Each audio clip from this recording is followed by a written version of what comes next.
இந்த காலவேளையிலே பல கேள்விகளோடு இந்த வார்த்தைகளை கேட்டுக்கொண்டிருக்கிற அருமையான சகோதரனை சகோதரியே, இயேசு கிறிஸ்து உங்களுடைய எல்லா பிரச்சனைக்கும் தீர்வாக இருக்கிறான்.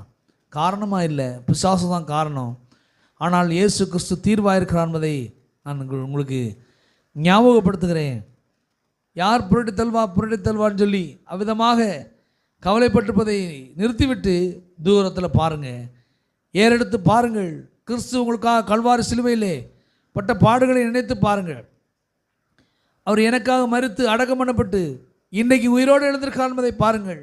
ஏன் உயிரோடு எழுந்திருக்கிறார்? மரணத்தை ஜெயித்திருக்கிறார், பாவத்தை ஜெயித்திருக்கிறார், அக்கிரமத்தை ஜெயித்திருக்கிறார், கடன் பிரச்சனைகளை, தோல்வியை, பிசாசுடைய ஆளுகையை, அவனுடைய எல்லாவற்றையும் ஜெயித்திருக்கிறார். மனிதனுடைய வாழ்விலே